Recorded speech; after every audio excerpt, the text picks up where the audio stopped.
In July 2022, the Sinaloa Mountains witnessed what many considered the end of an era. The Mexican military arrested Rafael Caro Quintero, a veteran drug trafficker and one of the U.S. government's most wanted fugitives. Caro Quintero grew up in the state of Sinaloa and was among the co-founders of the Guadalajara cartel in the 1980s. From a young age, he harbored an obsession with cultivating Mexico's finest marijuana and distributing it on the streets of America. Along with his then-boss, Miguel Ángel Félix Gallardo, he forged secret alliances with the CIA, but his impulsive and paranoid personality led to numerous mistakes. Caro Quintero, unlike any other drug trafficker, wounded the pride of the United States of America by ordering the kidnapping and torture of a DEA agent. Following his release from a Mexican prison in 2013, capturing him became an obsession for the U.S. government, determined to see him incarcerated in a U.S. prison until his dying day. But Caro Quintero has successfully evaded extradition and remains far from an inactive kingpin.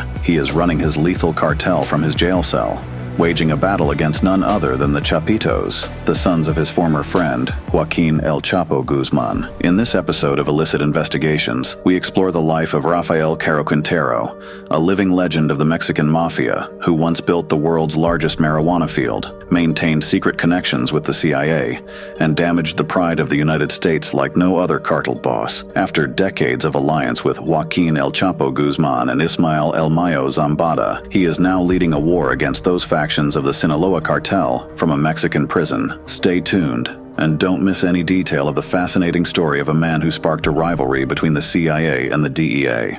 As a teenager, Rafael Caro Quintero, also known as the Narco of Narcos, loved not only to smoke marijuana, but also to grow it. He was born into a peasant family in La Noria, Sinaloa, in a world where the lines between survival and illegality often blurred. While working on corn and bean plantations, he also became versed in marijuana production.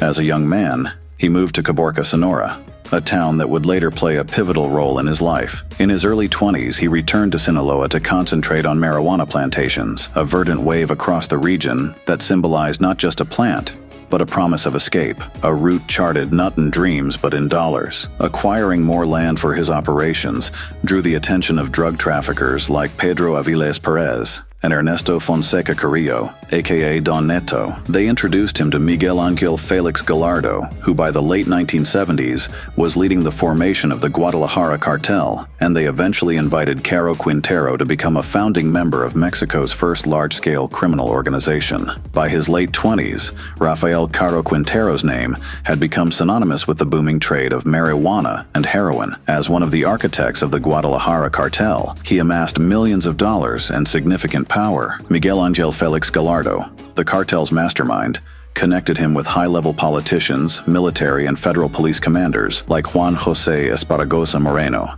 aka El Azul, who eventually exchanged his uniform for a role as a cartel leader. From the fertile soil of Sinaloa to the clandestine airstrips scattered across Mexico, Quintero, along with his infamous associates, fortified an empire that operated with the precision of clockwork and the stealth of a shadow. His figure even garnered the attention of the CIA. In the early 1980s, Rafael Caro Quintero developed an addiction to a drug that unleashed his aggressive and paranoid traits, leading to costly mistakes that resulted in decades of imprisonment. During those years, Miguel Ángel Félix Gallardo was broadening the scope of the Guadalajara cartel's operations. He partnered with Pablo Escobar to introduce tons of cocaine from Colombia to the U.S. on a weekly basis, using Mexico as a crossing point. Meanwhile, Caro Quintero's drive to expand his marijuana production was relentless. He established a 544-hectare marijuana farm at a ranch known as El Búfalo in Chihuahua, employing hundreds of peasants from the southern Mexican state of Chiapas. Parallel to that, he undertook the construction of a similar plantation in Fresnillo, Zacatecas. At the same time, the U.S. government faced a challenging period during the Cold War. In Nicaragua, the battle against the ruling communist Sandinistas was intensifying, and the CIA sought to finance the right-wing rebel group known as the Contras, in their effort to seize control of the country. However, following the debacle in Vietnam, The U.S. Congress banned direct intervention and financial support in communist conflict zones. In response, the CIA formed a covert alliance with Colombian and Mexican drug cartels. This agreement permitted drug shipments into the U.S. in return for cartel financing of the Nicaraguan Contras. In these covert dealings, the CIA required secluded locations to offer military training and equipment to the Contras. Rafael Caro Quintero made available a large ranch he owned in the state of Veracruz for this purpose. It was a mutually beneficial arrangement. As Miguel Félix Gallardo and Pablo Escobar financed the Nicaraguan Contras, the CIA permitted them to transport significant quantities of cocaine into the U.S. The strategic relationship between the U.S. government and the Guadalajara cartel ended abruptly. Enrique Kiki Camarena, a young and skilled DEA agent of Mexican descent, was closely following the operations of the Guadalajara cartel and was nearing El Búfalo Ranch.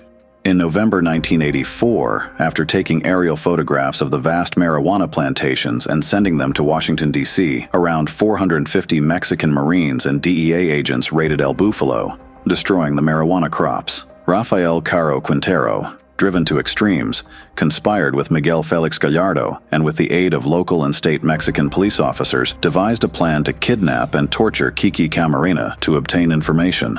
In February 1985, Camarena was abducted in Guadalajara, Jalisco, and taken to a house at 881 Lope de Vega Street. He was tortured for 30 hours, and his body was discovered a month later in the neighboring state of Michoacán. This disgraceful incident made headlines worldwide, and the Reagan administration took this event as a declaration of war. Caro Quintero fled to Costa Rica and was captured there on April 4, 1985. The DEA dispatched a chief investigator to Mexico to solve Kiki Camarena's murder. Hector Barreles, the agent honored with this task, wrote a report in which he identified Rafael Caro Quintero as the mastermind behind Camarena's death. Barreles also claimed that a CIA agent named Felix Rodriguez, of Cuban descent, and known for taking the last photo of communist leader Ernesto Che Guevara before his death in Bolivia, participated in the torture of Kiki Camarena. Kiki Camarena's death led to a bureaucratic clash between the CIA and the DEA. Contrary to Barreles's report, the U.S. government has always denied the involvement of the CIA in Camarena's death.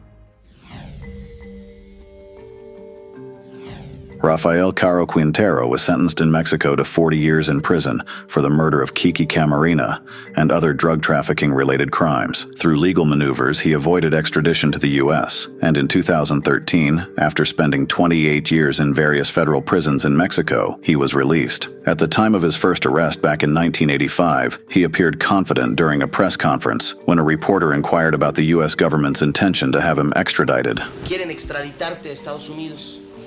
¿Qué más no querrán? Bueno, sí, yo también quisiera muchas cosas, pero no se puede. Caro Quintero became notorious for hosting extravagant parties in Mexican prisons, indulging in drugs, engaging with prostitutes, and enjoying music bands. Even from prison, he continued to lead his faction of the cartel. He witnessed the downfall of his former boss, Miguel Félix Gallardo, when he was captured in 1989. His former colleagues at the Guadalajara cartel went on to build large drug empires. The Arellano Felix brothers created the Tijuana cartel. Joaquín El Chapo Guzmán and Ismael El Mayo Zambada formed the Sinaloa cartel. And Amado Carrillo Fuentes, the Lord of the Skies, established the Juarez cartel. Meanwhile, from behind bars, he assisted his brother Miguel Caro Quintero in founding the Sonora Cartel, a group closely linked to the Sinaloa cartel. But in 2001, Miguel was captured and extradited to the U.S. 8 years later.